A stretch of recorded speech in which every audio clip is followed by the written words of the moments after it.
ओम नमः सिद्धेभ्यः।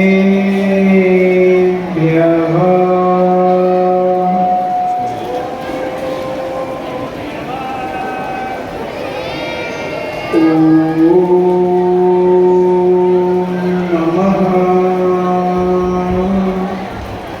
सिद्धेभ्यः।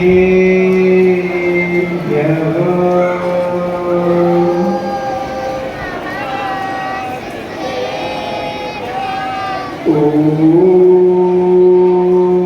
नमः सिद्धेभ्यः।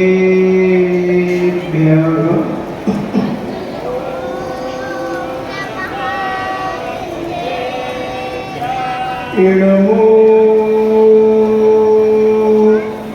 अरिहन्तारम्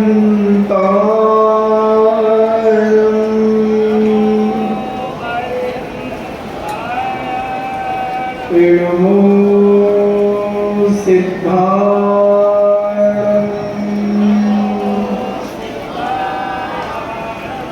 इणमो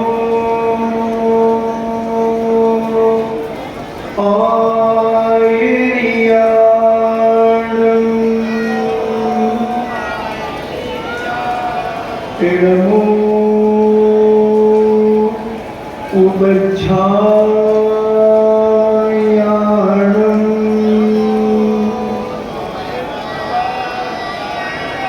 इणमो लोमे सव्यसाभूणम्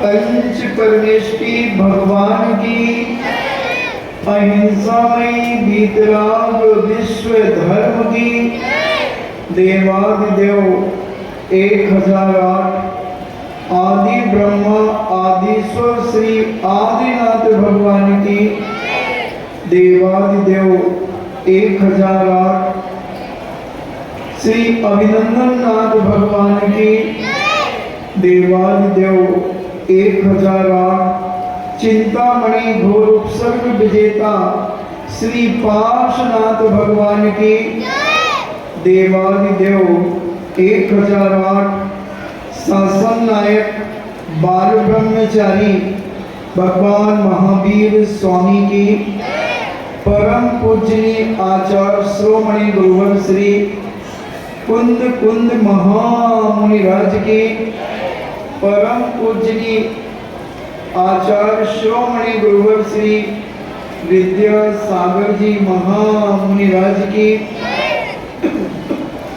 परम पूजनीय निर्यापक श्रमण मुनि श्री सुधा सागर जी महाराज की पूज्य श्री पूज्य सागर जी महाराज की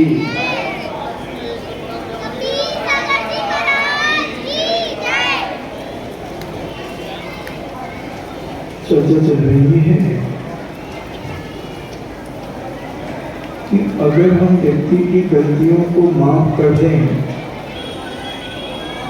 तो बहुत सारी बाधाएं और परेशानियां हमारे परिवार की समाप्त हो सकती हैं। क्योंकि जब हम जिसके प्रति घृणा करने लगते हैं या जिसको हम उपेक्षित करते हैं उस व्यक्ति की नेगेटिव ऊर्जा हमारे घर में फैलने लगती है। उसके अंदर के परिणाम जो विकृत होते हैं या जो अशुभ भाव होते हैं उसके कारण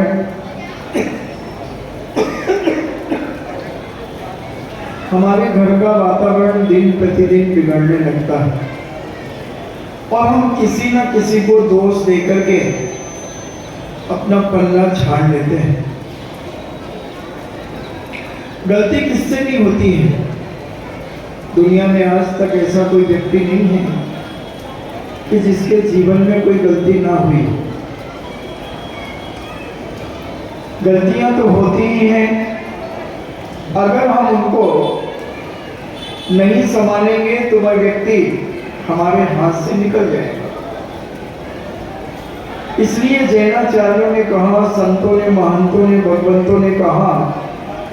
कि उन गलतियों को संभालना तो पड़ेगा, उस गलती का सुधार तो हमें अपने परिवार में करवाना तो पड़ेगा। अगर वह सुधार हम नहीं करवाते हैं तो परिवार का बिगाड़ हो जाएगा। हमने घटना आपको विगत दिनों में बीच में सुनाई थी, साक्षात घटना है कि हेंगड़े परिवार का एक व्यक्ति ने अज्ञानता से अनजान में शिकार खेल लिया था। यानी खेला के शिकार के लिए जंगलों में अपने दोस्तों के साथ चला गया, और जब वह लौट करके आया तो उनके परिवार के जो मुखिया थे उन्होंने उसे घर में ही नहीं घुसने दिया और कहा, निकल जाओ मेरे घर से, ऐसे पापियों के लिए हमारे घर में जगह नहीं है। उसने बहुत हाथ पैर जोड़े, बहुत क्षमा याचना की, बड़े विनम्र भाव से, बड़ी सरलता से उन्होंने अपनी बात रखी कि पिताश्री, हमारा कोई उद्देश्य नहीं था, हमारे संगी साथी ने कहा चलो जंगल में चलते हैं घूमने के लिए, तो हम घोड़े लेकर के हम लोग चले गए, मगर हम लोगों ने किसी भी जानवर को नहीं मारा।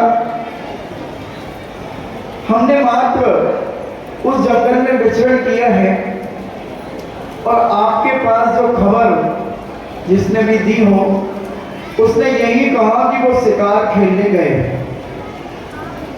बोले, हम भी इतना जानते हैं कि हम जैन थे, जैन हैं, हम शिकार कैसे खेल सकते हैं। मगर पिताजी नहीं माने और उसे घर से निकाल दिया।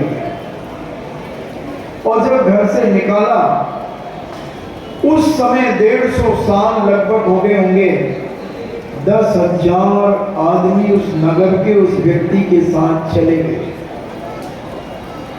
यानी उसका भी कुछ प्रभाव था। उनके पिताजी राजा होंगे मगर उस बेटे का प्रभाव अभी भी हेंगड़े परिवार है। 4-5 हजार व्यक्तियों का भोजन रोज फ्री कराते हैं और उनका वीरेंद्र कुमार हेंगड़े उन्हीं के परिवार की घटना है, 100-150 साल पुरानी।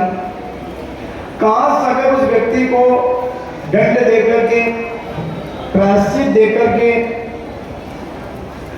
क्षमा याचना करवाते और उसे त्याग करा देते कि आज के बाद तुम इस प्रकार की कोई क्रिया नहीं करोगे, तो वो 10,000 व्यक्ति जो हमारे उनके साथ चले गए,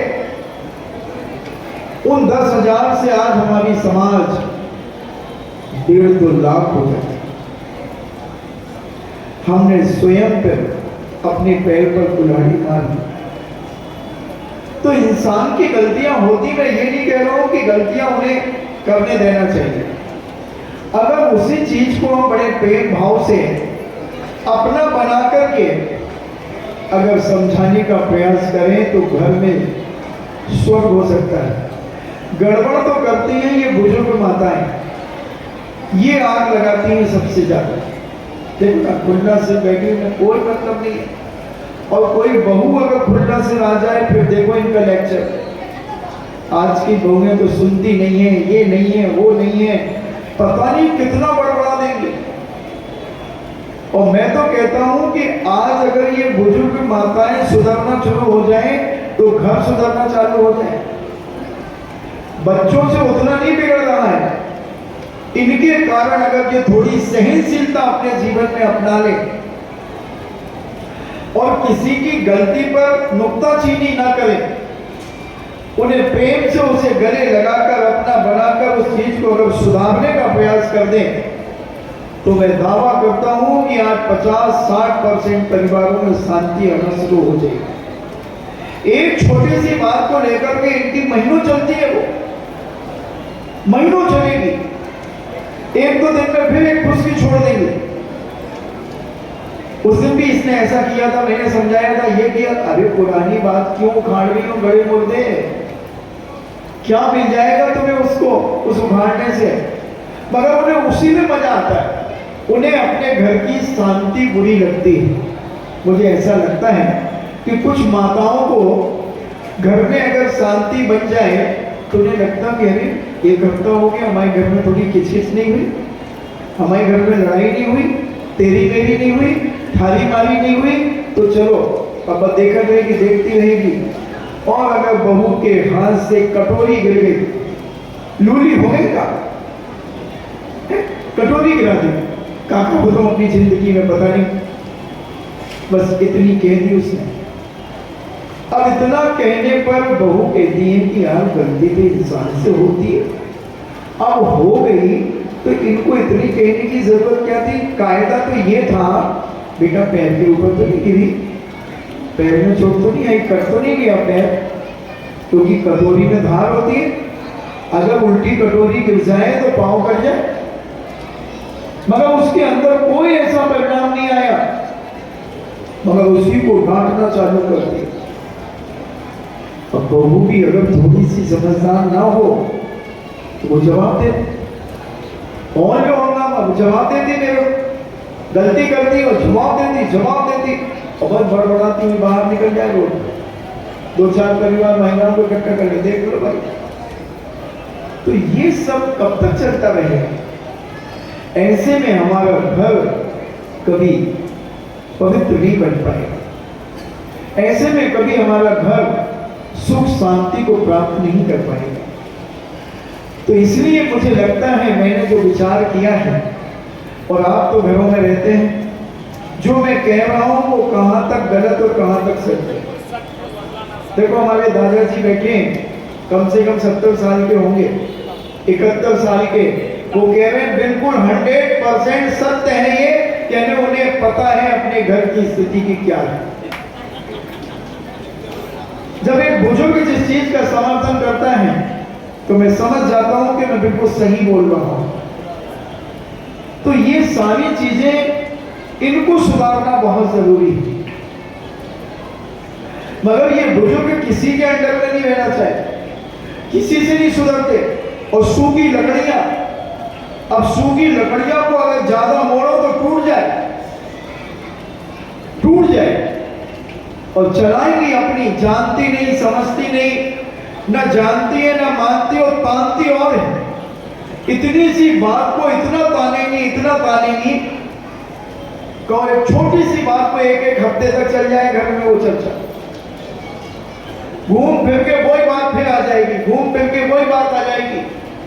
अब सामने वाला कोई भगवान तो है नहीं, कोई आरिका तो है नहीं बहू बिटिया, अब वो बेचारी कितना सहन करे। 1 दिन हो गया, 2 दिन हो गया, 10 मिनट हो गई, 15 मिनट हो गई, तुम तो 15 मिनट का रेस्ट लेकर के फिर टीवी चालू हो जाती तुम्हारी। अब वो कितना सहन करे, वो भी फिर तुम्हें उल्टा जवाब देगी, और जब जवाब देगी तो तुम उसका और प्रतिकार करोगी। समझदारी यही है कि उसको बहुत अच्छे ढंग से अगर किसी बात को समझाया जाए, बेटा देखो आपने बच नहीं आपका पैर, अगर पैर कट जाता तो अभी रहने भी पड़ जाते, मम्मी जी को गिर गई, हाँ कोई बात लगा तो नहीं ना बेटा, नहीं मम्मी जी नहीं लगा, बस खत्म। वो तो सारे नगर में डंडोरा पीट देगी कि मेरी मम्मी जैसे सबकी मम्मी हो, मेरी मम्मी जी इतनी अच्छी है, मेरा हमेशा ध्यान रखती है, छोटी छोटी बातों में हमारा ध्यान रखती है। तो वो भी तुम्हारी बड़ी से बड़ी बातों को, यहाँ तक अगर तुम भगवान करे कभी बीमार ना हो, और अगर तुम बीमार हो जाओ तो वो मल भी अपने हाथों से साफ करने की ताकत रखती है। तुम दो प्यार, उनको प्यार तो देना सीखो। हमारे यहाँ पर जब संलेखना चलती है, साधु संतों की समाधि चलती है, तो कई बार उनकी लघुशंका मल नाक को साफ किया जाता है और साधु उसे साफ करके अलग करते हैं। बहू कोई दुश्मन नहीं है तुम्हारी, वो भी परिवार के हैं, तुम्हारे बेटे की धर्म पत्नी है, वो भी चाहती है, जानती है कि मेरे पति की माँ है यानी मेरी माँ, मगर तुम बेटी बना करके रखना तो चाहो। आज तक क्या तुमने अपनी बहू को बेटी के समान रखा? पूछना अपने अपने अंतर मन से कि माला भाला से कुछ नहीं होने वाला, ये सब पाखंड है तुम्हारा। हाँ, हम तो 25 माला फेरत, हम तो 10 पूजा करत, खाक पूजा करते हो, घर में तो आग लगा के रखी है और कह रहे हम इतनी पूजा करते हैं, इतनी माला फेरते, ये कुछ नहीं है, सब दिखावा। अगर घर में तुम्हारे कारण कलह मच रही है तो समझ लेना तुम्हारा सारा पुण्य पाप की नाली से बह रहा है, पाप की नाली से बह रहा। धर्मात्मा जीव तो बहुत सहनशील होता है, बहुत सज्जन होता है, गुणवान होता है, हर गलती का एहसास वो अपने जीवन में करता है और विचार करता है कि मेरे कारण किसी के परिणामों में बुरे भाव ना आ जाए। धर्मात्मा हमेशा देखते हैं। हमारे ज्ञान सागर जी महाराज, आचार्य ज्ञान सागर जी महाराज, जो पूज्य आचार्य गुरु विद्यासागर जी महाराज के गुरु महाराज थे, वो पूछते थे लोगों से कि भैया हमसे कोई व्यक्ति नाराज तो नहीं है, हमारे बारे में कोई कुछ कह तो नहीं रखता, मगर हम तो अपने आप को पता नहीं क्या समझते हैं और सामने वाले को हम नौकर बना करके रखते हैं, नौकर बना करके रखते हैं। अगर जितना धर्म तुम करते हो उसके पहले अपने विचारों को, अपने परिणामों को अगर हम सरल करते चले जाएं, क्षमावान बनते चले जाएं, फिर देखो तुम्हारी क्या इज्जत होगी। तुम स्वप्न में भी नहीं सोच पाओगे कि हमारी इतनी इज्जत हमारी बहू करेगी। जब तुम बहू लाई होगी तब भी नहीं सोचा होगा तुमने। 8 दिन तो सबकी बहू करती हैं इज्जत, पहली विदा में तो मम्मी जी करती हैं। मम्मी जी शाम को क्या बना ले? मैं तो बेटा नहीं, मम्मी जी आप बता दीजिए, हमको सब आता है, आप बताइए क्या बनाना। तो जब तुम्हारा रौब, तुम्हारी विचारधारा, तुम्हारा देखने का नजरिया, तुम्हारा सोचने का विचारों की वह निष्ठ, वह विचार जब वो देखती है कि यार हम तो इतना माँ कर रहे हैं और ये सुनती नहीं है, तो कितना सुनेगी बेचारी, कितना सहन करेगी वो। तुम्हें तो अपना वही रवैया, वही देहाती रवैया, वही रूढ़िवादी रवैया, तो उससे सामने वाला दुखी हो जाता है और जब दुख की सीमा उसकी पार होने लगती तब वो जवाब देने लगता है, जवाब देने लगता है, तुम्हारी उपेक्षा करने लगता है। और जब तुम्हारी उपेक्षा होती है तो तुम अंदर घुटने लगती हो, उठ के चली, सत्य तो सुन ही नहीं सकता, ये भी खतरनाक होगी पक्का। हाँ खतरनाक होगी, लिख लो तुम एक कागज में, क्योंकि हर व्यक्ति सत्य नहीं सुन सकता।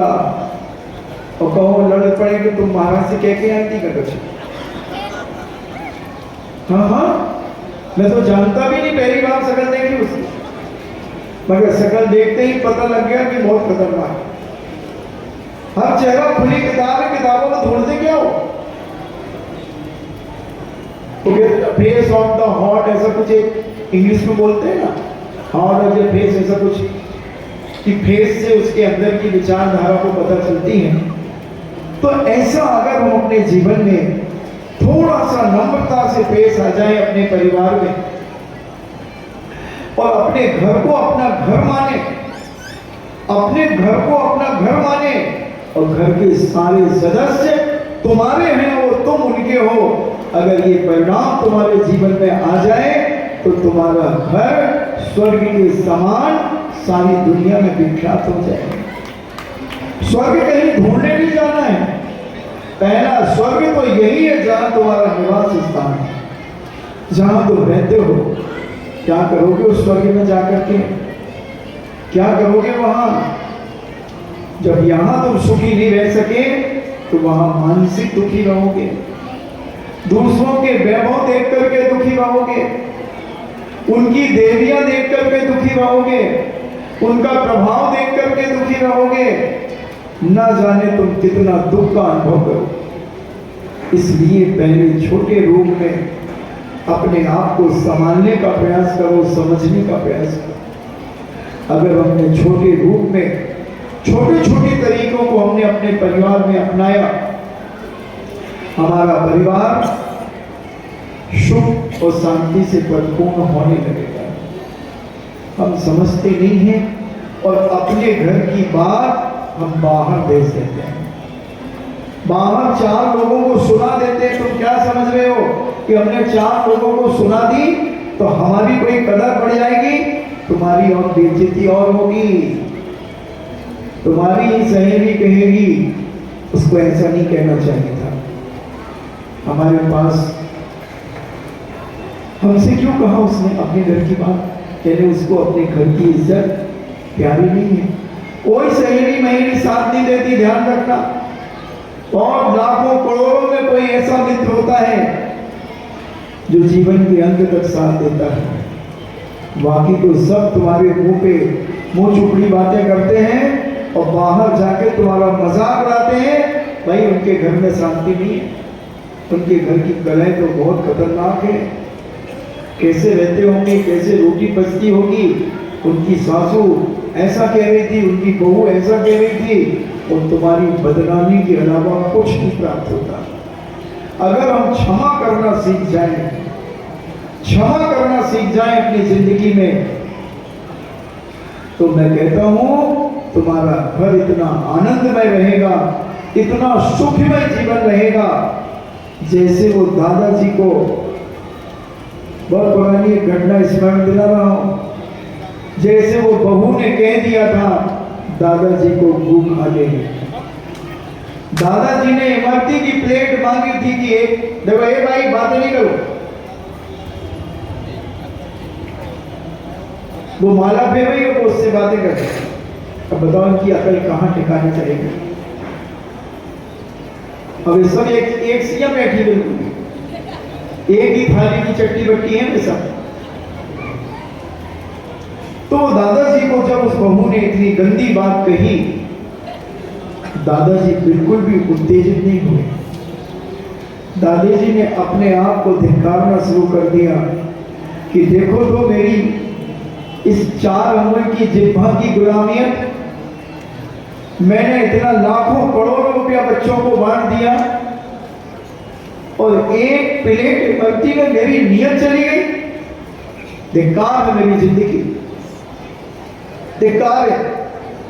और दादाजी थोड़े से अपने कारण अपनी जिह्वा की चटुकारता से उदासता को प्राप्त हुए। जब उनके मित्र की अपन ने बात सुन ली थी और फिर मित्र ने कहा कि दोस्त, हम तुम्हारे दोस्त हैं, तुमने अपने परिवार को क्षमा कर दिया, कोई बात नहीं, मगर मैं इनको मजा चखाऊंगा जिसमें इनके बच्चे, इन्हें तुम्हारे पोते अपने पिता को धोखा करते हैं। उनको भी दिखाऊंगा मैं ये सारा का सारा नजारा दिखाऊंगा।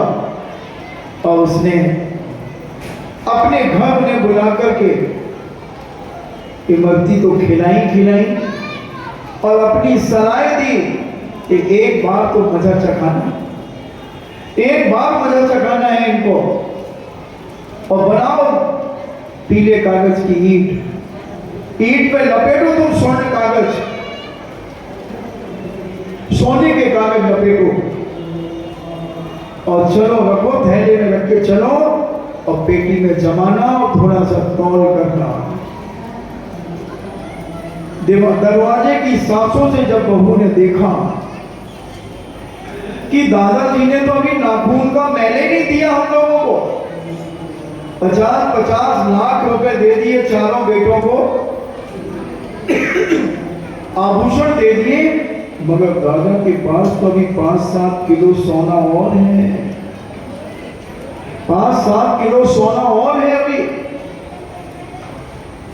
और उसने जब देखा कि दादाजी दौड़ते हुए दिख रहे हैं, क्योंकि मित्र ने सब कुछ समझा दिया था, सुबह दादाजी दरवाजा खोलिए, दादाजी दरवाजा खोलिए। दादाजी जाग कर रहे थे और अपने समय पर दादाजी ने 6 बजे दरवाजा खोला, स्नान किया, अपने धोती दुपट्टे पहने, अपनी अष्टद्रव्य की थाली सजाई और चल पड़े जिनालय की ओर। जिनालय में ठाट से अभिषेक किया, पूजन की, और पूजन करके दादाजी घर पर आए तो नौमें तैयार बैठी हैं, एक हलवा लेकर के बैठी है, खसखस का हलवा, सब व्यवस्थित है। एक तो इमरती लेकर के बैठी है। दादाजी कहते भाई इमरती तो नहीं खाना मुझे। दादाजी इमरती ले लो, आपकी इच्छा। नहीं बेटा, हमारी इच्छा तो मर गई, अब तो सादा भोजन करेंगे। अभी बेटा 9 बज गए, अभी आधा घंटे बाद अच्छी दाल रोटी सब्जी खाएंगे, इसी में हमारा जीवन का आनंद है। अब ये सब चीजें हमने बंद कर दी हैं, त्याग कर दिया है। नहीं दादाजी आप नाराज हो गए। नहीं बेटा, हम बिल्कुल भी नाराज नहीं हैं, चिंता मत करो, क्योंकि नाराज होकर हम कहाँ जाएंगे? हमें अपनी दुर्गति थोड़ी करना है। अगर हम कसाय भाव रखेंगे तो हमारी दुर्गति हो जाएगी। इसलिए बेटा कोई बात नहीं, सब बहुओं को मेरा खूब अच्छा प्यार है, सबको बहुत आशीर्वाद है, तो खूब फलो फूलो, जुग जुग जियो, दूधो दूधो नहाओ, फूलो फलो। अब तुम हमारी चिंता नहीं करो, बस दाल रोटी सब्जी हम खाया करेंगे। नहीं दादाजी, हम तो पकवान भी बनाएंगे, आपको पकवान खाना पड़ेगा। नहीं बेटा, खूब खा लिया हमने, अब तो हमें अपना कल्याण करना है, अब हम अपने मार्ग पर चलेंगे। दादाजी ने अपनी बात रखी, अपनी दाल रोटी सब्जी खाई, मगर एक बहू नहीं मानी। उसने जबरदस्ती आटे का हलवा बना करके रख दिया। दादाजी ने 1-2 चम्मच उसमें से ले लिया और बड़े शांति से दादाजी रहने लगे। दिन में 5-5 चक्कर लगाने लगी बहू में। दादाजी कोई बात की चिंता नहीं करना, आप तो जो आपकी इच्छा हो आप कहना, सब तैयार है। वो दादाजी तो ऐसे माध्यस्थ हो गए, ऐसे माध्यस्थ हो गए कि उनके मन में अब कोई राग देश बचे ही नहीं, क्रोध बचे ही नहीं, क्योंकि वो समझ गए कि अपने ही पाप के उदय से सारी चीजें होती हैं। अपना पुण्य का उदय होगा तो सब अच्छा अच्छा होगा, अपने पाप का उदय होगा तो अच्छा होते होते भी बुरा हो जाएगा। बिना पुण्य के कोई चीज की पूर्ति नहीं होती, और सारा जो कुछ बुरा होता है वो सब पाप के उदय से होता है। पूर्व जन्म में किए हुए पाप होंगे, हमने भी किसी को ऐसा जवाब दिया होगा, इसलिए उसने मुझे ऐसा जवाब दिया। अब इस बात को यही खत्म कर देना चाहिए। अगर हम आगे बढ़ाते हैं तो अगले जन्म में भी हमें ऐसा होगा। ये नियम है, तुम जैसा जिसके साथ व्यवहार करोगे वैसा व्यवहार तुम्हारे साथ होगा, नियम से। एक खादिर भील की घटना आती है हमारे जैन शास्त्रों में कि खादिर भील जंगल में शिकार खेलने के लिए यत्र तत्र विचरण कर रहा था। एक मुनिराज ध्यान में बैठे हुए थे और वह खादिर भील उन मुनिराज का ही शिकार करने के लिए तैयार हो गए।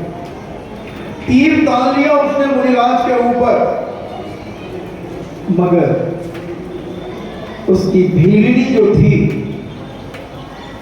वो कहती है, प्राणनाथ वो कोई हिरण नहीं है, वो कोई पशु जानवर नहीं है, वो लगता है कि बद देवता है, और बद देवता का शिकार करना अपने जीवन का विनाश करता है। जब नजदीक में जाकर के देखा,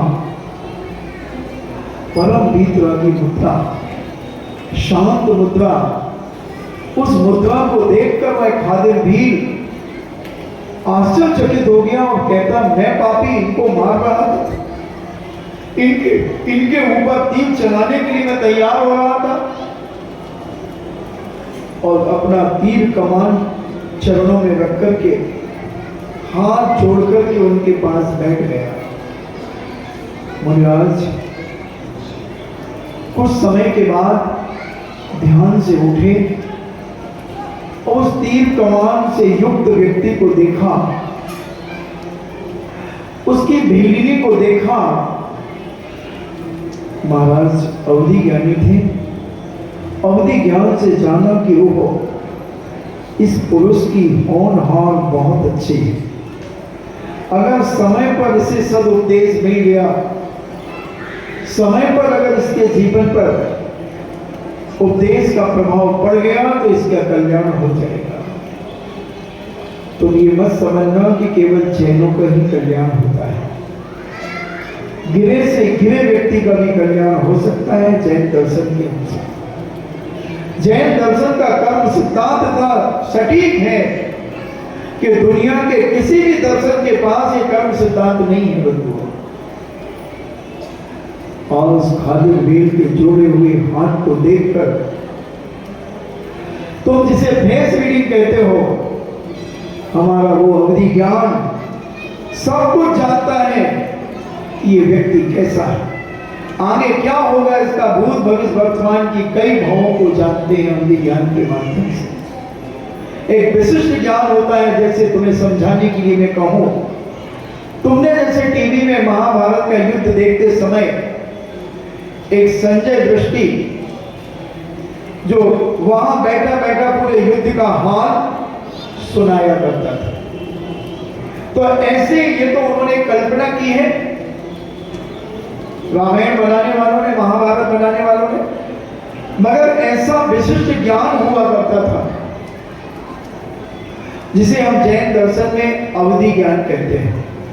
ज्ञान 5 होते हैं: मति ज्ञान, शुद्ध ज्ञान, अवधि ज्ञान, मनयपर्यय ज्ञान और केवल ज्ञान। तो ये मति ज्ञान और शुद्ध ज्ञान तो सबके पास होता है, आप सबके पास है, हमारे पास भी, आपके पास भी, मुनिराजों के पास भी, आचार्यों के पास भी।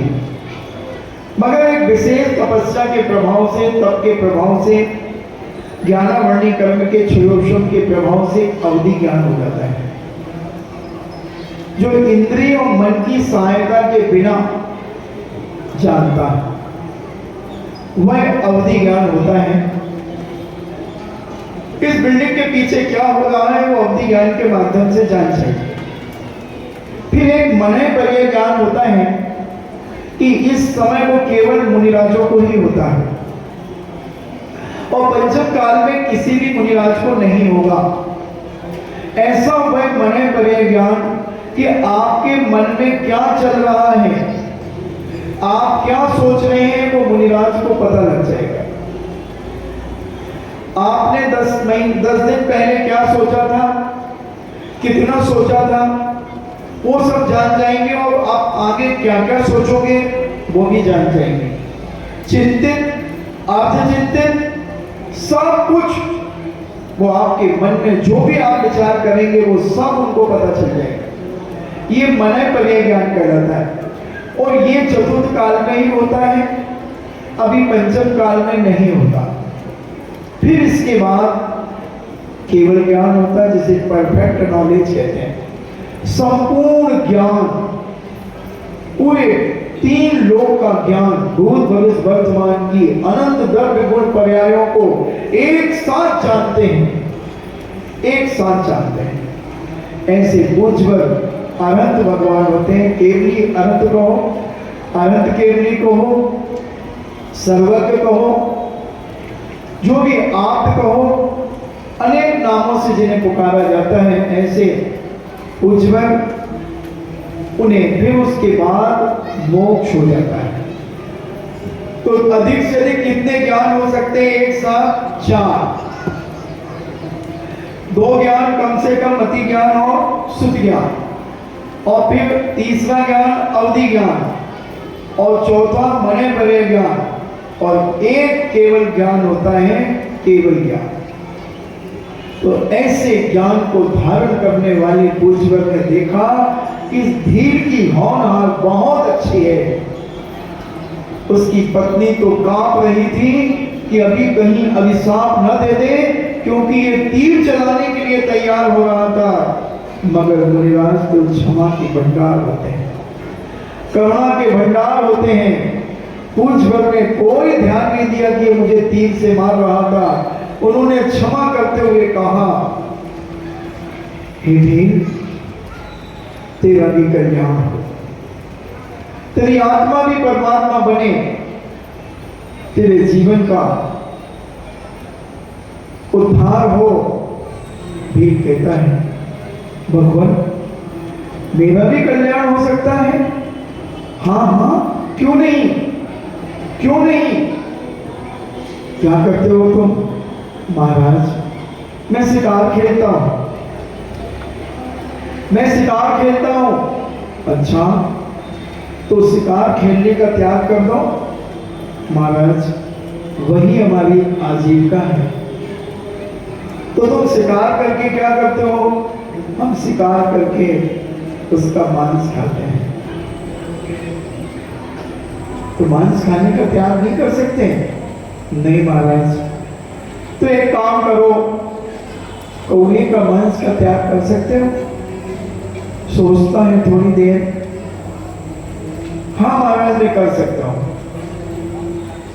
कर दो। उस भील ने कौवे का मांस का त्याग कर दिया।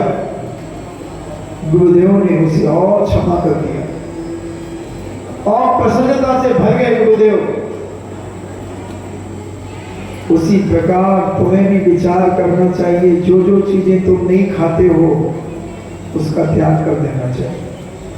इतने लोग इस सभा में बैठे हैं, ये अंडा खाते हैं क्या? हाथ उठाओ कौन कौन खाता है?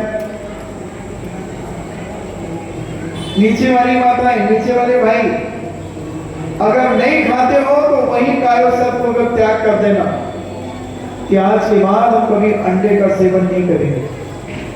अगर मछली खाते हो और नहीं खाते हो तो मछली का भी त्याग कर देना। जितने प्रकार का मांस होता है उस सब मांस का त्याग कर देना। अगर शराब पीते हो तो मत करना, और जो शराब नहीं पीता हो उसे त्याग कर देना। मैं पुण्य कैसे बढ़ता है मैं ये बताना चाहता हूं। कई लोग कहते हैं महाराज जी हम पीते ही नहीं, हम अंडा खाते ही नहीं, फिर त्याग करें नहीं करें इससे क्या होता है? बहुत सारे लोगों का प्रश्न होता है। मगर हम लॉजिक के साथ तुम्हें बताना चाहेंगे कि आपने अगर त्याग नहीं किया है और जो चीज जिंदगी में तुम करोगे भी नहीं, कर भी नहीं रहे हो, ना भविष्य में करना है, वो ना किया है, किया है कोई बात नहीं, आज के बाद त्याग करो उसे। तो इससे क्या फायदा होगा महाराज? मैं आपको एक उदाहरण देता हूं। ऐश्वरी मुंह में हाथ क्यों दे रही है? गुड़िया गंदी। मान लो दो मित्र 10-10 लाख रुपए लेकर के बैंक गए और एक मित्र ने कहा कि साहब हमारे फिक्स डिपॉजिट में जमा कर लीजिए, और दूसरे ने कहा साहब ये 10 लाख रुपए जमा कर लीजिए। समझना बात को। एक ही तारीख में 5-10 मिनट के गैप में, जितनी देर में नाम पता आदि लिखने में जो समय लगता है, और दोनों व्यक्ति 9 साल के बाद बैंक गए। जिसने कहा था कि सर ये फिक्स डिपॉजिट में जमा कर लीजिए, उसको 20 लाख कुछ रुपए मिले, और जिसने कहा था सर ये जमा कर लीजिए 10 लाख रुपए, उसको 10 लाख कुछ रुपए मिले। समझना बात को। और जब ये बात हुई तो उसके मन में टीस लगी, एक वेदना हुई उसके अंदर कि हम दोनों ने एक ही तारीख में पैसे जमा किए थे, ये बैंक मैनेजर हमें धोखा दे रहा है, हमारे साथ गलत व्यवहार कर रहा है। उसे क्रोध आने लगा, गुस्सा आने लगा, अहंकार आने लगा, और मन में विचार करता है कि इसका मैं सिर फोड़ दूंगा, इसने रिश्वत खाई होगी, ये बेईमानी कर रहा मेरे साथ में। मगर उसके दोस्त ने कहा कि तुम उदास क्यों हो गए, तुम्हारे मन में क्या चल रहा है? बोले 20 लाख तुम्हें क्यों मिले, और मुझे 10 लाख कुछ रुपए मिले और तुम्हें 20 लाख कुछ रुपए मिले, ऐसा पक्षपात क्यों किया? ऐसा पक्षपात क्यों किया? उसने कहा कि चलो अपन मैनेजर साहब से बात करते हैं। बोले मैनेजर साहब हम दोनों ने एक ही तारीख में पैसे जमा किए थे, फिर आपने मुझे 20 लाख कुछ रुपए क्यों दिए और इनको 10 लाख कुछ रुपए क्यों दिए? मैनेजर ने कहा भाई आप बात समझते हैं, पढ़े लिखे हैं? बोले ज़्यादा पढ़े लिखे तो नहीं है। बोले सुनिए, इन्होंने हमें 10 लाख रुपए 9 साल तक के लिए निश्चित कर दिया था। ये 9 साल तक 1 रुपया भी हमसे मांगने नहीं आएंगे। हमने इनका पैसा ब्याज पर चला दिया और उस ब्याज से हमारे बैंक ने भी कमाया और उसके बाद वो पैसा इनका भी बढ़ता चला गया, ब्याज के ऊपर ब्याज जोड़ता गया, चक्रवर्ती ब्याज, जिसके कारण 10 लाख के 20 लाख इनके हो गए। और तुम्हारे पैसे हमने ब्याज पर भी चलाए, तुम्हारे पैसे तो यही रहे, क्या पता तुम कब निकालने आ जाओ, तो हम कहां से देंगे? इसलिए हमने थोड़ा महीने 2 महीने के लिए किसी को दिए, थोड़ा बहुत ब्याज उसका उसने हमें दिया, हमने तुम्हारे लिए बचाया। बोले अच्छा, अगर हम कह देते हमारे फिक्स कर लो तो बोले आपको 20 लाख कुछ रुपए मिलते जो इनको मिले। उसी प्रकार अगर तुम्हारा त्याग नहीं है, संकल्प नहीं है, फिक्स डिपॉजिट नहीं है कि इन चीजों का हमारा फिक्स डिपॉजिट है, इनको मरते दम तक हम ग्रहण नहीं करेंगे, कोई भी नशे की चीज ग्रहण नहीं करेंगे, मांस अंडा शराब व्यसन जितने भी व्यसन हैं ये हम अपनी जिंदगी में नहीं करेंगे। अगर तुम आज कायरपूर्वक इसे त्याग कर देते हो तो इतना अपार पुण्य तुम्हारे खाते में जमा हो जाएगा, इतना अपार पुण्य जमा हो जाएगा कि जैसे उसके बैंक के पैसे डबल हो गए, ऐसा तुम्हारा पुण्य जो है वो भी डबल में बदल हो। और अगर त्याग नहीं है तो पुण्य मात्र ना के बराबर मिल रहा है। क्यों? त्याग नहीं है। और कभी कोई दोस्त मंडली ऐसी मिल गई, कोई ऐसा माहौल बन गया और उसने तुम्हें पिला दी तो महाराज हम पिएंगे ही नहीं। अरे बेटा, उस समय अच्छे अच्छे मुछंदर सरेंडर हो जाते हैं दोस्ती के सामने। बहुत दम चाहिए, बहुत दम चाहिए बंधु इसके लिए। 1 दिन टालोगे, 2 दिन टालोगे, 3 दिन टालोगे और रोज रोज वहां जाओगे तो 1-8 ढक्कन तो पी लोगे, पी लोगे। और अगर त्याग रहा, संकल्प है, तो तुम मरते मर जाओगे, कहोगे नहीं दोस्त ये काम नहीं करेंगे क्योंकि मैंने इसे त्याग किया है।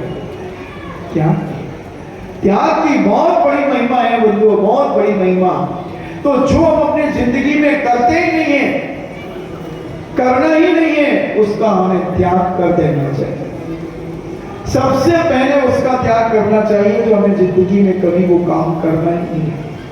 खादिर भील ने यही तो विचार किया कि मैंने सबके मांस खाए हैं मगर कभी कौवे का मांस नहीं खाया, तो हाँ लो मैं कौवे का मांस का त्याग करता हूं, कौवे का मांस का त्याग करता हूं। पूछ भर प्रसन्नता से भर गए। वो जानते थे ये बीमार होएगा और इसे वैद्य कौवे का मांस खाने के लिए कहेगा। और कुछ दिनों के बाद वह भील बीमार, बहुत बीमार हो गया। वैद्य बुलाई गई। वैद्य ने कहा कि अगर स्वस्थ होना है तो तुम्हें कौवे का मांस खाना पड़ेगा। भील कहता है मैंने एक नागा बाबा के सामने कौवे का मांस त्याग किया था वैद्य जी महाराज, मैं मरते मर जाऊं मगर कौवे का मांस तो नहीं खाऊंगा। एक ही मांस तो है सबसे निकृष्ट मांस और मैंने उसे त्याग किया है, मैं नहीं खाऊंगा। बोले तुम मर जाओगे? बोले कल का मरता तो आज मर जाऊं, आज का मरता तो अभी मर जाऊं, नहीं खाऊंगा। वैद्य जी ने बहुत समझाया, उसकी भीलनी ने भी बहुत समझाया, मगर उसने बहुत शांत भाव से कहा अपनी बेलनी से कि देख कितनी शांत मुद्रा को धारण करने वाले नग्न दिगंबर मुनिराज से मैंने नियम लिया है, क्या मैं अपने नियम को तोड़ दूं? जानती है व्रतभंगी तो महाभंगी, इसलिए मैं इस नियम को नहीं तोड़ूंगा। मर जाऊंगा क्या फर्क पड़ेगा, मरना तो है ही। महीने 2 महीने साल 2 साल और जी लूंगा, मगर इसका जीवन खराब हो जाएगा। कितने जीवों को कितने दिन खाना पड़ेगा कौवे का मांस? एक कौवा रोज खाऊंगा, इसलिए मैं ऐसी गलती अपने जीवन में नहीं करूंगा। तू निश्चित रहे और शांति से अपने जीवन को जी और भावना भाव कि मेरे पति का नियम भंग ना हो जाए, भंग ना हो जाए। तुझे भी कुछ मिलेगा अपने जीवन में, तुझे भी मिलेगा, क्योंकि अपन ने एक ऐसे संत से नियम लिया है, एक ऐसे बल देवता से नियम लिया है। वो देवता बहुत बड़ी शक्ति है। जब उसके साले को ये बात पता चली कि मेरे जीजा के लिए कौवे का मांस खाने के लिए बैल जी ने कहा है और अगर वो नहीं खाते हैं तो मर जाएंगे, उसने सोचा कि चलो मैं भी समझाने चलता हूं। दूसरे जंगलों से उनका साला चल पड़ा और जब उस गांव में जंगल के पास आया, भीड़ के पास आने वाला था, तो रास्ते में एक बहुत सुंदर एक स्त्री रो रही थी। उस भीड़ के साले ने पूछा, बहन तुम क्यों रो रही हो, क्या कारण? बोले इसलिए रो रही हूं कि जो भीड़ है खादिर भीड़, वो कौवे का मांस नहीं खाएगा, उसका त्याग है। और अगर कौवे के मांस के त्याग करके वो मरेगा तो वो मेरा पति देव होगा स्वर्ग में, वो देव बनेगा स्वर्ग में, और मैं स्वर्ग की देवी हूं। मैं स्त्री का रूप धारण करके यहां बैठी हूं, मैं उसे देखने आई हूं और भावना भा रही हूं कि वो कौवे का मांस ना खाए, जिससे वो मेरा पति बनेगा, स्वर्ग में मेरा देव बनेगा। उसका साला कहता है कि वो तो मर जाएगा, तो कौवा भी तो मरेगा, और कितने कौवे मारोगे, कितने दिन तक दवाई चलेगी, और उसकी उम्र भी ज्यादा नहीं है, मरना तो है ही उसको। बोले अच्छा मैं कोशिश करूंगा। बोले ठीक है। अब उसने प्रयास किया अपने साले को, अपने जीजू को समझाने का कि मांस खा लो कौवे का, जी जाओगे।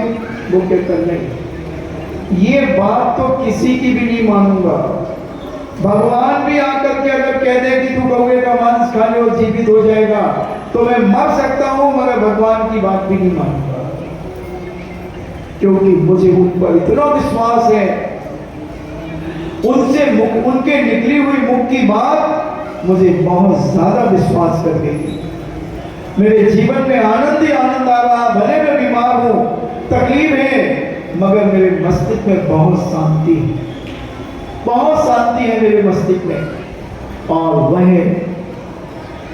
खादिर भीड़ को न समझा सका और उसने कहा कि वाह, तुम अगर कौवे का मांस नहीं खाओगे तो इतनी सुंदर स्त्री से तुम्हारा विवाह होगा और स्वर्ग में जाकर के वो तुम्हारी देवी बनेगी। बोले तुमको कैसे मालूम?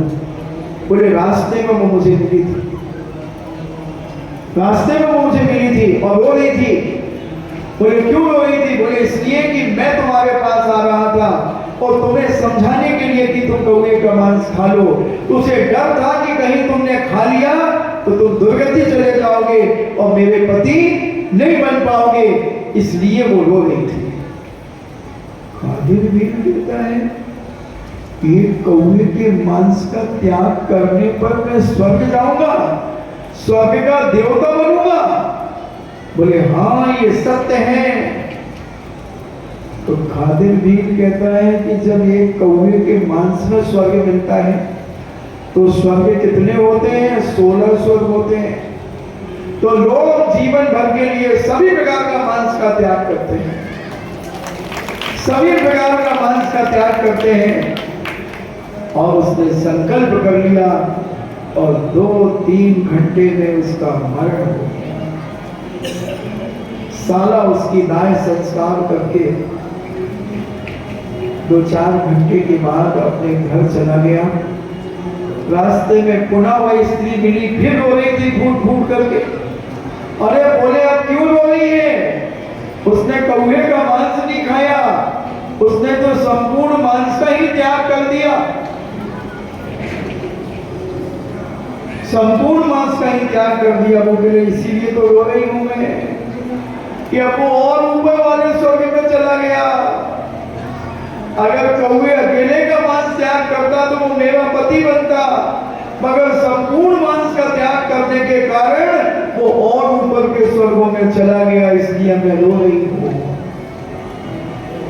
विचार करना बंधुओं, समझना अपने जीवन में सत्य को। हम चाहते तो बहुत सारी चीजें हैं मगर हम कुछ कर नहीं पाते। अगर हम थोड़ा थोड़ा जिन चीजों का हमारे जीवन में कभी उपयोग ही नहीं है, आज उसकी एक लिस्ट बनाना और उसको त्याग कर देना। मुझसे ले लेना एक किताब, भोग परिमाण कर, उसमें सब कुछ लिखा है, कितने कपड़े रखना, क्या रखना, तुम्हें सब बना लेना एक लिस्ट। जो अवश्य चीजें हैं उनका त्याग कर दो, और इसी त्याग के साथ अगर तुम्हें आयु बंद हो गया तो तुम्हें स्वर्ग मिलेगा। दुनिया की कोई ताकत तुम्हें स्वर्ग से रोक नहीं सकती। दादाजी क्षमा से भरे हुए, करुणा से भरे हुए हैं, बहुएं सेवा में लगी हैं, मगर दादाजी को किसी प्रकार की कोई चिंता नहीं।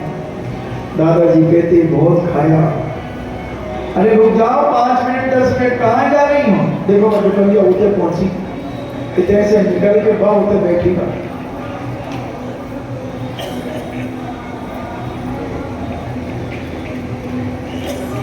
तो ये नियम हमारे जीवन का बहुत बड़ा उपकारी होता है। और वही खादे भीड़ स्वर्ग पहुंच गया बंधुओं। कहाँ भीड़ था, कहाँ शिकार खेलता था, कहाँ मांस का भक्षण करता था, शराब पीता था, दुनिया के पाप करता था, परस्त्रीगामी था, वेश्यागामी था।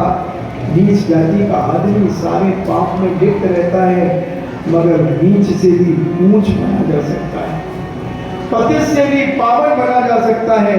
अपने जीवन को पवित्र करने का परिणाम अगर हम करना शुरू कर दें तो हमारे जीवन में पवित्रता आना शुरू हो जाएगी और पाप धीरे धीरे कटना शुरू हो जाएंगे।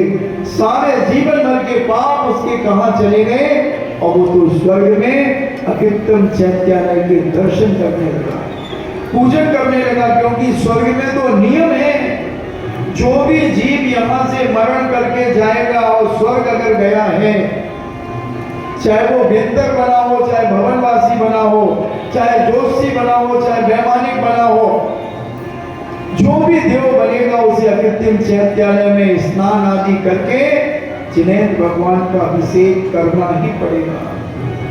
अगर सम्यक दर्शन उसने प्राप्त कर लिया तो वो जिनेन्द्र भगवान मान करके अभिषेक करेगा, और अगर मिथ्या दृष्टि है तो उन्हें कुल देवता मान करके वह अभिषेक करेगा। मगर अभिषेक करेगा करेगा करेगा, नियम है, करना ही पड़ेगा।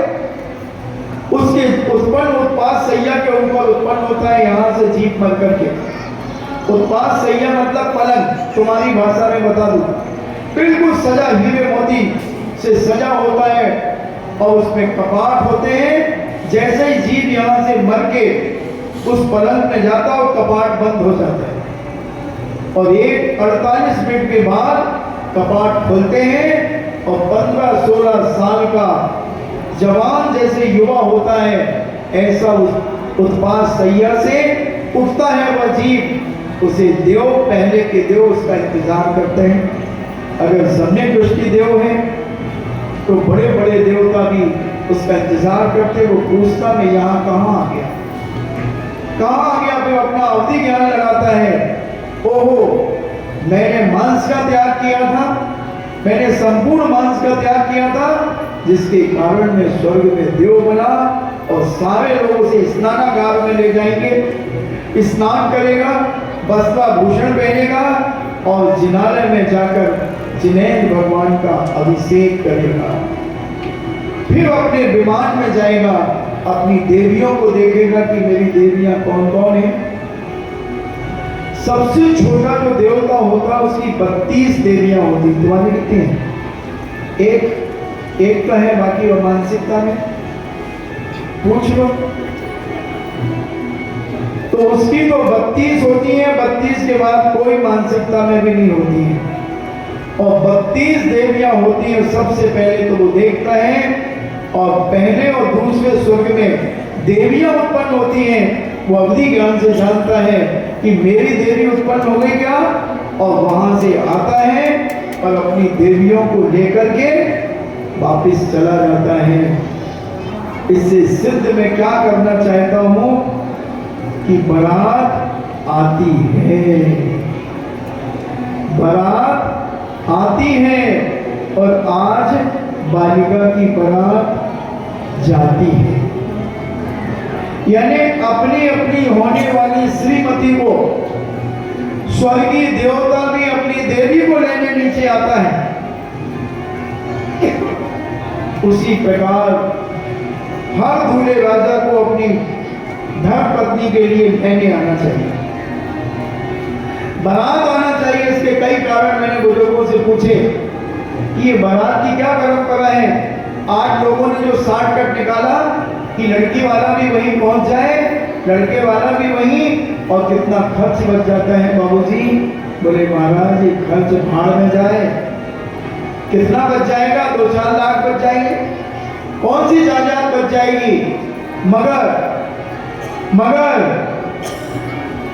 हमारे मोहल्ले की, हमारी कॉलोनी की, हमारे नगर की, हमारे गांव की, हमारे पड़ोस की बेटी किसके हाथ में दी है, ये हमें कैसे पता चले? वो लंगड़ा है, लूला है, शराबी है, कबाबी है, जुआनी है, क्या है वो, क्या है वो? और बारात जब हमारे नगर में आएगी तो सारे मोहल्ले कॉलोनी के लोग देखेंगे कि हमारे नगर की बिटिया, हमारे कॉलोनी की बिटिया का पानी ग्रहण उसके साथ हो रहा है। कोई दुराचारी तो नहीं है, जुआनी तो नहीं है, शराबी तो नहीं है, सटोरिया तो नहीं है, सब देखेंगे। एक घटना हुई अशोकनगर के अंदर, पुरानी बात है मगर सत्य है। उनने संकल्प किया था कि मैं 7 भाई थे उस बहन के, हम अपनी बहन की शादी एक सज्जन पुरुष से करेंगे। अगर उसकी बारात में एक भी शराबी आ गया तो हम शादी कैंसिल कर देंगे, शादी कैंसिल कर देंगे। पहले से इंटीमेटम दे दिया कि भाई अगर आपके दोस्त पीते खाते हो तो उनको लाना मत, लाना मत। और वह घटना पूरे में फैल गई चर्चा। मगर दूल्हे के दोस्त कह रहे हैं चला यार क्या बात करते हो, क्या फर्क पड़ेगा कि भीड़ में, मैं तो पीऊंगा, मैं तो 3 स्पीकर पे जाऊंगा। एक कहता मैं तो गोल्डन ईगल पीऊंगा, एक कहता मैं तो जिन पीऊंगा, और एक कहता मैं तो बुलेट पीऊंगा, एक कहता सुपीरियर पीऊंगा। और 5-7 छोरे लड़के ने बहुत हाथ जोड़े। मेरे दोस्त मेरी इज्जत बचने दो, मेरे पिता की इज्जत बचने दो, तुम आज मत पियो। मगर 2-5 तो मान गए। एक तो कहता अगर देख मुझसे दोस्ती रखना है तो मैं तो पी के चलूंगा, मेरे दोस्त की शादी है। और उसने पी, पहले से पिया था और ज्यादा पी, और ये पीने वाले नाचते सबसे ज्यादा है। और ये नाच रहा था, आगवानी हो रही थी, कपड़ा बिछ गया था दोनों तरफ से, दोनों समधी कपड़े पर खड़े थे। और सातों भाई उस बहन के देख रहे थे, पूरी बारात को चेक कर रहे थे। और पता चल गया कि एक शराब पी करके आया। उन्होंने सातों ने एक आवाज, पापा रुक जाओ। बारात वापस जाएगी, बारात वापस जाएगी, इसी वक्त जाएगी। बहुत समझाया लोगों ने, मगर वो भाई नहीं माना। मेरी बहन को इतनी गिरी हुई नहीं है, इतनी गिरी हुई नहीं कि मैं मजबूर होकर के शादी कर दूं। मेरी बहन इतनी गुणवान और चारित्रवान है कि लोग सूखी हल्दी का टीका लगा करके ले जाएंगे मेरी बहन को। चिंता मत करो। उसने अपने पिता को समझा दिया, सातों भाइयों ने, समाज को, अपने रिश्तेदारों को समझा दिया कि ऐसे शराबी से अगर मेरे जीजा बनने वाले के दो शराबी हैं तो मुझे विश्वास नहीं, मुझे डाउट है, हो सकता है वो भी पीता हो। इसलिए बारात वापिस गई और वापिस गई बारात, वापिस गई और बताते 1-2 दिन में दूसरा लड़का आ गया और उससे भी अच्छा, और वो शादी हो गई। गुणों की कीमत होती है, चारित्र की कीमत होती है, और जहाँ संस्कार की कीमत होती है बंधुओं, हम अपने जीवन को संस्कारित करें, पवित्र बनाएं।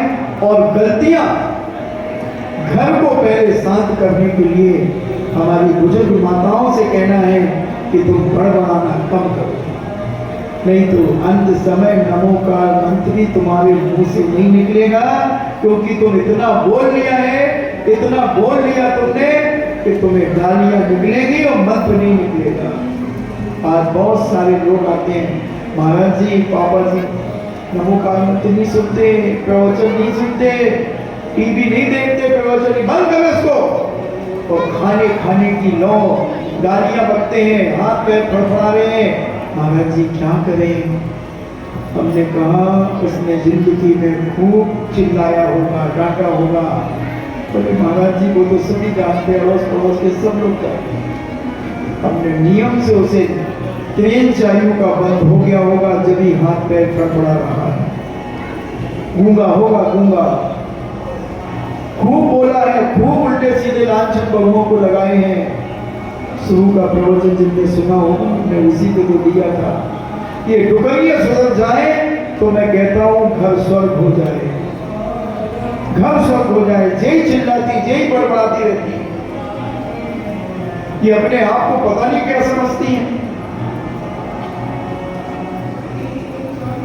और अगर जय सुधर जाए कि बहुओं को क्षमा करना सीख जाए, माफ करना सीख जाए बहुओं के लिए, तो बहू तो तुम्हारे लिए देवी बन जाएगी। ऐसी सेवा करेगी कि तुम जिंदगी में भी नहीं सोच पाओगे।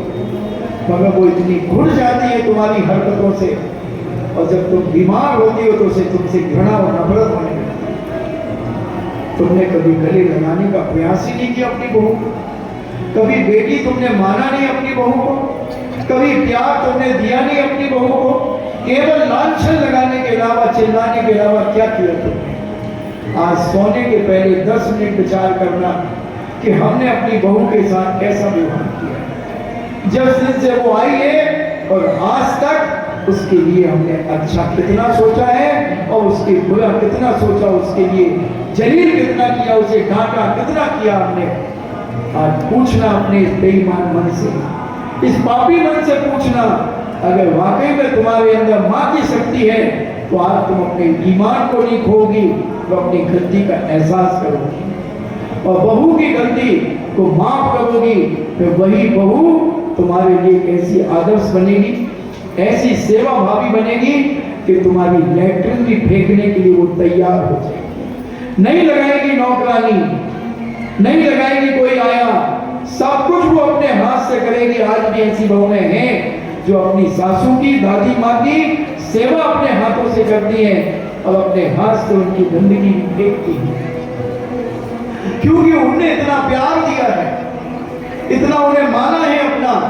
एक छींक बहू को आती थी, सासू उसकी सेवा में चली जाती थी। थोड़े से दर्द होता था, सासू पैर दबाती थी, तो वो कहती मैं इतनी निकृष्ट और कृतज्ञ नहीं हूँ कि जिस सासू माँ ने मेरी माँ बनकर के मेरे लिए उपकार किया है, मेरी आवश्यकता पर भैयावृत्ति की है, तो मैं मरते दम तक इनकी सेवा करूंगी। और जितने भी कष्ट मुझे आ जाए, मगर मैं अपने जीते जी अपनी सासू माँ को कभी दुखी नहीं करूंगा। वो भी इंसान है, वो भी प्यार चाहती है, मगर तुम्हारे तो ताने कितने खतरनाक ताने होते हैं तुम्हारे कि जो सुन ले तो उसका कलेजा छलनी हो जाए, छलनी हो जाए उनका कलेजा। ऐसी दशा है तुम्हारी। अब तुम अपनी दुर्दशा चाहती हो या दशा सुधारना चाहती हो?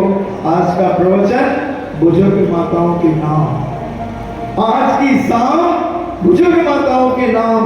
इस प्रवचन को खूब अच्छे से सुनना। घर में आता है बता देना है, ये डिबिया सी है जिसका आज तक आउट इनमें आउट है, तो वो सुनना, आज अपनी गलती का एहसास करना इन्हीं मंगल भावना से कि आपका जीवन सदा मंगलमय हो, आपकी जिंदगी मंगलमय हो, आपका परिवार सुख शांति और समृद्धि से परिपूर्ण हो। इन्हीं मंगल भावना के साथ चिन्मवाणी स्तुति के पहले तत्काल सूत्र लेखन प्रतियोगिता अभी भी चालू है और आज की तारीख में जो अभी रजिस्टर लेगा उसे एक तारीख को जमा कराएंगे उसका। आज वालों को, आज की तारीख में जो भी व्यक्ति रजिस्टर लेगा तत्काल सूत्र लेखन प्रतियोगिता का, उसका रजिस्टर 1 तारीख को लिया जाएगा और वो प्रतियोगिता में शामिल भी किया जाएगा। चिंता मत करना, क्योंकि वो 6 दिन बाद लेगा, इसलिए उसे हम 5 दिन एक्स्ट्रा देंगे। तो वो आप चिंता नहीं करें, बहुत सीमित बचे हैं। अगर आप चाहें तो आप ले लें और उसको लिख करके तैयार करें। ये प्रतियोगिता पूज्य मुनि श्री के 40वें मुनि दीक्षा दिवस के उपलक्ष्य में यह प्रतियोगिता कराई जा रही है। इसलिए आप अपनी योग्यता का परिचय दें और अपनी शक्ति का परिचय देकर के यह कार्य करें। इन्हीं मंगल भावना के साथ चिन्मवाणी स्तुति। चिन्मवाणी के ज्ञान से सूझे लोकालो, सोबानी मस्तके धरो, सदा देते हूँ भो। हे जिन्मवाणी भारती, तोरी जपो दिन रे, जो तेरो सरना बढ़े, सो पावे सुख चैन। देव भजो अरिहंत को, गुरु सेवा निर्ग्रंथ, दया धर्म पालो सदा, यही मोक्ष का पंथ। नौवा नमोका।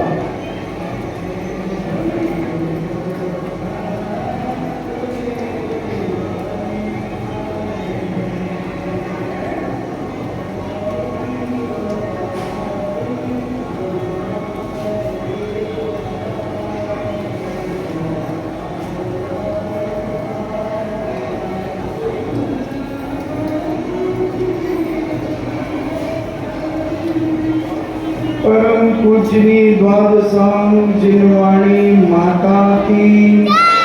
और देखिए जिन्होंने 7 तारीख 8 तारीख